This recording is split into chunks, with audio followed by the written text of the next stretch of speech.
Greetings, YouTubers. Welcome back to the channel. Yesterday, the long-anticipated Ms. Marvel miniseries made its debut on Disney+. Long story short, I got a friend's login, and today, I watched it. Now, this was a series I've been anticipating for a while, simply because I knew of Kamala Khan's reputation as a character in the comics, as she's a character that every cosplayer, fanfiction writer, and comic book fanatic can relate to, due to her being an unapologetic superfan of the Avengers.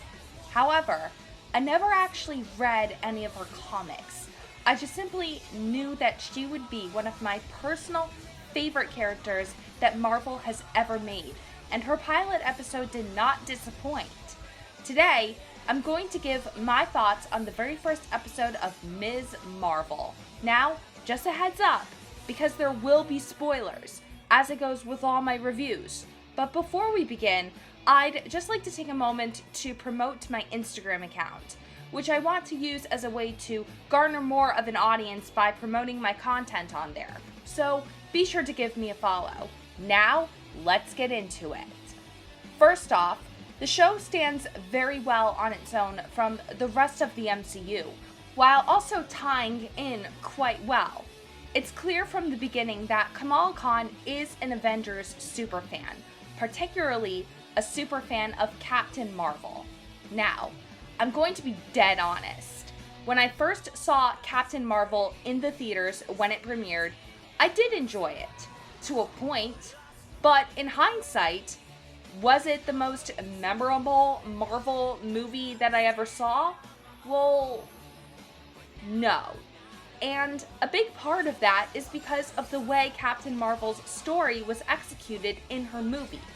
In my personal opinion, her characterizations and contextualization were hollow at best, and I didn't really connect with her emotionally in any way that felt meaningful.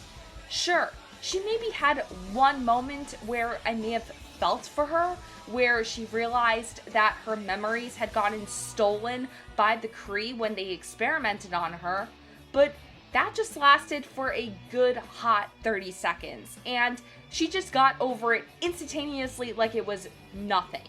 She didn't feel relatable or deep. She was just there, and overall, the movie was just okay.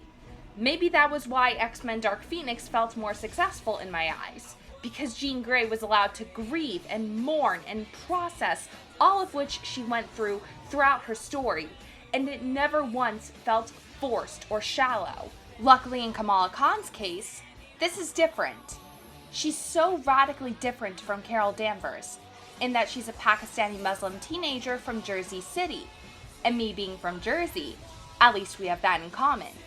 Another commonality that I happen to have with her is my love of fanfiction, fan art, YouTube, and cosplay.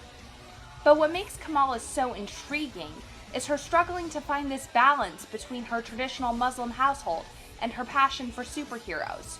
Her parents want her to respect the traditions of their household, while Kamala simply wants to have more freedom like her older brother, who is getting ready for his impending marriage. She feels this judgment of her community, who think that her love for the Avengers is too obsessive, to a point where her grades at school are beginning to suffer, and she needs to begin thinking about her future and what kind of career she's going to have after high school. Her characterizations feel relatable to just about every teenager, and she feels real and authentic. And I attribute that to her actress, Iman Vellani. Iman Vellani truly is Kamala in every sense of the word. She embodies the spirit of who this character is. And the way she portrays Kamala, she's vivacious, enthusiastic, but also clumsy and not at all graceful. But that's what makes her so endearing. She likes to think that she's all that, but that's just a false sense of confidence. And who's to say that we as human beings haven't put on a false sense of confidence to hide insecurities? She truly feels like a person that I would be friends with if I were in high school. And this is coming from someone who had almost no friends when I was in high school. I could have used someone like her around when I was navigating through my senior year. But I cannot talk about the show without discussing her powers. I know that many have expressed disappointment and dissatisfaction in the way her powers have changed. Her original comic counterpart has powers more akin to Mr. Fantastic, able to stretch her limbs at great lengths and also transform her body to enlarge itself, as well as super strength. Her television show counterpart's powers, on the other hand, are connected to a majestic wristband that she finds when digging through a box of traditional Pakistani clothing that her grandmother had sent over for her brother's wedding, and the mechanics look similar to that of the Green Lantern in DC Comics. But in a way, this works very well, because so far, her powers aren't connected to the Terrigen Mists, making her, at least for now, separate from the Inhumans, whom I feel are downright insufferable. But you already know my opinions on that. And I, for one, am excited for how they're going to explore the explanation behind her powers. Overall, the Ms. Marvel pilot is close to perfection, and my overall rating for it is a 9 out of 10.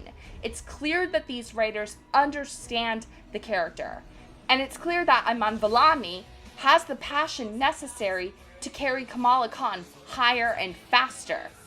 Thank you so much for watching. If you're brand new, be sure to subscribe. Also be sure to hit that bell for more notifications so you never miss a DC Marvel Girl video. God bless, happy viewing, and have a nice day.